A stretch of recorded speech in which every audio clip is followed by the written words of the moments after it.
ciência funciona assim, você faz uma pesquisa e vai, né? E a ciência muitas vezes faz pesquisa assim, você está com um dado na mão, viu, Cláudio? Você está com um dado na mão, aí a ciência é assim, você joga o dado, deu 1, aí você joga de novo, deu 3, pronto, já escreve um artigo, está aumentando a taxa de 200%. Não, aposto que a próxima vez que jogar vai dar 5, a próxima vez vai dar 7, vai dar 9. Esse é o argumento de eu fiz uma pesquisa, né? Tá certo? Esse tema, particularmente, não é o caso da gente discutir exatamente aqui, mas para não ficar assim em cima do muro, esse tema é de uma irrelevância absoluta, não é? As questões, para a circunstância em que a educação no Estado de São Paulo está, não é? Quer dizer, quem fez pesquisa e mostrou que nas escolas em que é separado é melhor, poderia, jogando dado de outra maneira, também mostrar escolas em que alunos do Fundamental 1 convivem com alunos do ensino médio muito bem, né? E que tem a cultura da escola, e que isso também é bom. Podia mostrar uma coisa, podia mostrar... então, quer dizer, isso aí é uma coisa. Agora, o fato é que isso não é a questão mais relevante. Por trás dessas ações, tem coisas menores. Por exemplo, uma coisa menor, pela Constituição, o Fundamental 1 é responsabilidade do município, o Fundamental 2 e o médio do Estado, não é? E isso daí já se tentou municipalizar, mandar tudo, mas não consegue, e isso é mais uma ação no sentido de uma parte dessas escolas do Fundamental 1 ir para o que fica só Fundamental 1, se o Estado quiser assumir, é inconstitucional, né? Porque não é da LDB, porque pela LDB isso daí seria para a prefeitura. É por isso que as escolas que sobraram vão passar para a prefeitura. Por quê? Porque é bonzinho? Não, porque é lá que vai estourar o problema, não é? Hoje o Estado tem muita escola de Fundamental 1 que, teoricamente, seria da prefeitura, não é? Agora, isso, vamos dizer assim, é um argumento mais contábil, de contabilidade, assim, miúda, de despesa, do que um argumento filosófico e tudo, né, pedagógico, né? Agora, o lado que critica, só critica porque vem do mal, é uma coisa que é má, né? Olha quem está falando é isso, então não presta. Isso é uma caricatura de argumentação, tem até nome e tudo técnico, né? O cara, eu não gosto dele, ou ele é um mau caráter mesmo, então, pressuposto, ele só fala besteira. Então, ele pode chegar aqui e dizer, olha, está chovendo lá fora. Eu digo, é besteira, porque esse cara não presta. Não é por aí, né? Assim como não se pode seguir acriticamente um tirano com ideias maravilhosas, porque as ideias são maravilhosas, não é? Também não dá para refutar simplesmente, né? Porque o cara que está falando eu não gosto. O exame está nas ideias, não é? Então, a questão da educação no Estado de São Paulo é uma questão muito mais aguda agora, né? Do que essa mudancinha aí de nada pode sugerir, mesmo porque nem é uma mudancinha radical, só aumenta um pouco o número de escolas, cada uma com a sua identidade de nível, mas permanece ainda, será, parece 2.900 escolas pelo menos, que continua a ter mais de um nível, né, misturado. Tem escolas que estão fechadas também, né? Sim, porque na verdade quando você reduz essas escolas para ser só do Fundamental 1, por exemplo, né? Então a prefeitura tem que assumir isso, né? E vai sobrar vaga, sobrar unidades escolares. Sobrar vaga quer dizer sobrar unidades escolares. E eu não duvido que existam até vagas ociosas. Então, mas isso... Então, os prédios foram entregues para a prefeitura, por exemplo, criar creches ou criar escolas de Fundamental 1. a prefeitura começou uma iniciativa de dizer, não, vamos também fazer moradias, fazer moradia para isso, para aquilo. Aí o governo do estado já decretou, olha, a gente cede para a prefeitura, mas só se for para creche ou escola. Para moradia ou outras finalidades, não. Aí fica nessa discussão, não é?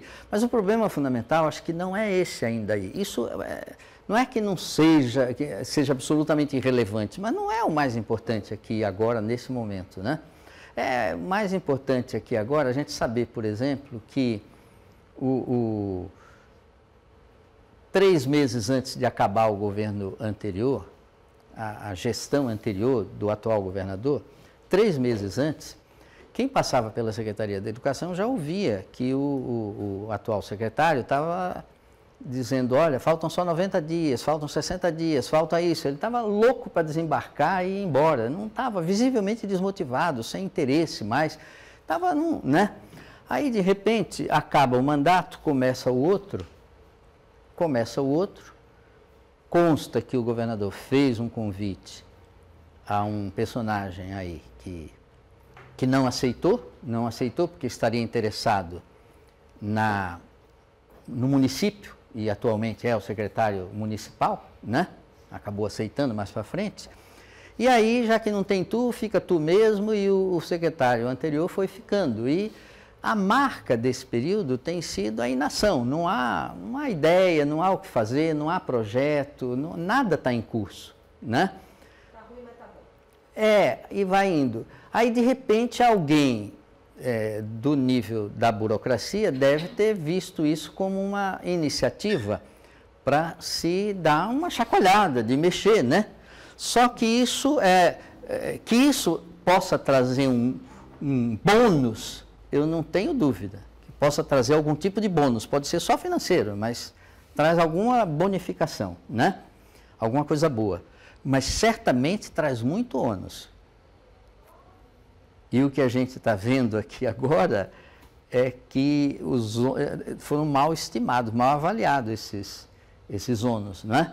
Quer dizer, a mudança do aluno da escola, o desagradar família, isso e aquilo, como isso foi subestimado, foi mal planejado e subestimado. Então, quer dizer, a gente não está tendo bônus e está tendo ônus. A gente, quer dizer, a secretaria. Tem um outro contraponto também, porque quando a direção consegue, se efetivamente consegue fazer um trabalho de gestão democrática, com conselho de escola, construindo pertencimento, e vai desenvolvendo todo esse cenário, numa mudança dessa, você quebrou tudo isso.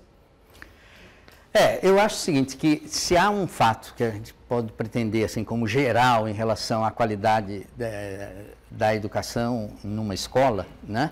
A qualidade da educação pressupõe que a gente tenha a unidade escolar como centro das atenções. Quer dizer, você tem que ter boas escolas, né? Não dá para pensar na rede de uma maneira genérica, nem no aluno. O aluno é de uma determinada escola. E escola que funciona bem é escola enraizada numa comunidade, enraizada numa cultura, é escola que tem história, que tem enraizamento, não é?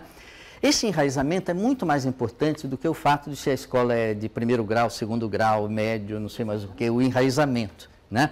Às vezes a multisseriada, assim, ajuda o enraizamento, não é?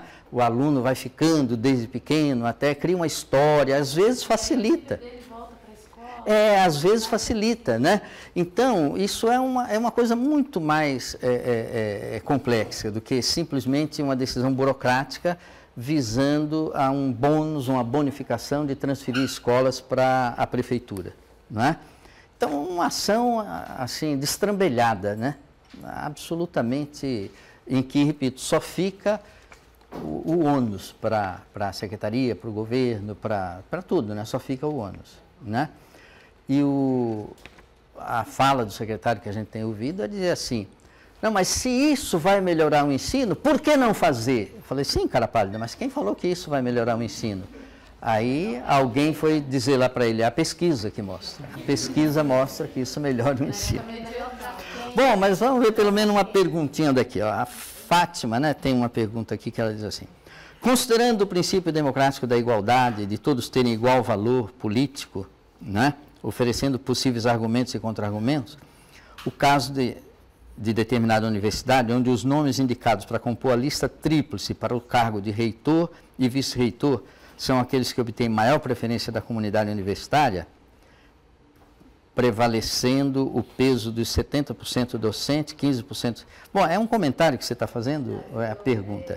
No caso de uma universidade, a eleição para reitor, 70% a contagem dos votos, 70% dos professores, 15% alunos, 15% de servidores. O peso do voto. Então, mas o ponto... A pergunta é, ofereça argumentos e contra-argumentos. Então, mas o primeiro argumento é, a universidade é uma democracia? O primeiro ponto, não é? É uma assembleia de pares, não é? E eu pergunto, assim,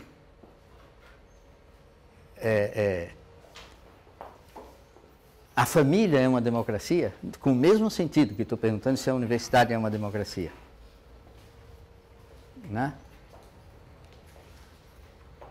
Quer dizer, é complicado, mas as funções são diferentes de aluno, de funcionário, de professor, não é? A gente está mais para um avião do que para uma comunidade de pares numa universidade, em termos de funções específicas, não é? Claro que há distorções na meritocracia, mas supostamente na universidade vige assim uma meritocracia, né? Em termos, eu digo na constituição da autoridade, né? E que não seria compatível com o modo como a universidade está estatuída, né? Pensar em professores, alunos, funcionários, tudo como uma comunidade de pares com funções idênticas, não é? Então, a comunidade universitária, assim, quer dizer, quando você diz e põe em dúvida se é ou não é uma democracia, é para ser ou não é para ser uma democracia, tem que estar atento a que nem numa democracia tudo é resolvido pela regra da maioria, né? Nem numa democracia. E mesmo aqui, quer dizer, quando você diz assim, não, mas todos somos da comunidade da universidade e vamos eleger o reitor. Aí eu digo, vamos ter isso como modelo e pensar que a gente está num país, ou numa cidade, ou num estado, e tudo bem, funciona a democracia e vamos eleger o reitor. Mas aí, como é que o reitor vai comandar? Aí, a estrutura de poder aqui dentro é como é que é. Porque tem os ministérios, né? Porque não vai pegar, assim, um funcionário e dizer que vai presidir a congregação ou o conselho universitário ou não sei o que lá. As funções são específicas aqui dentro, não é? Então, a decisão inicial, se funciona ou não funciona, exatamente como uma democracia, não é um absurdo pôr isso em questão, perguntar. Agora, mesmo que a resposta seja sim, deve funcionar como uma democracia, isso se refere à eleição de um reitor ou alguém que vai organizar todo o processo, mas a estrutura que vem embaixo disso é que vai dizer tudo. Não adianta eleger um reitor e o reitor ter poderes ditatoriais aqui dentro, né? Que eu vou eleger um ditador, não é? Então, o modo como o poder se organiza aqui é que tinha que ser diferente. Agora, o fato é que dentro da universidade seria preciso haver, né, o livro do Weber, Ciência e Política, né? Cadê o livro do Weber que está aí? Duas Vocações? Está no Xerox, né? Que é o que faz a distinção da ética da convicção e a ética da responsabilidade. o tema do livro é ciência e política, duas vocações. Então, é a vocação do cientista, vocação no sentido técnico, né? Qual é a caracterização da função do cientista, da expertise e tudo, né? E a função do político, qual é a vocação, né?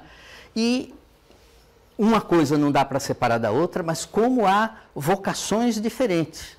Pessoas que dizem assim, esse não dá para ser reitor, não dá, ele não tem o... Né? O Pelé nunca foi técnico de futebol e não tem, é um gênio como jogador que nunca foi técnico. E a gente tem, às vezes, jogadores médios, medianos e que acabam excelentes treinadores, não é isso? Coaches, técnicos e tudo isso, né? São vocações diferentes, né? Então, aqui dentro da universidade, a gestão, ela não dá para separar o técnico assim do político, mas há pessoas que certamente não têm essa vocação do político, né? E que é preciso distinguir isso daí, né? A gestão precisaria ser mais profissional do que normalmente é, né? É uma gestão política, mas com P minúsculo, né? De interesses e agrupar interesses daqui. E o interesse maior de quem está num cargo desse de gestão da universidade tem que ser a universidade, não o interesse das pessoas, dele ou das pessoas próximas. O interesse para onde está indo a universidade, né?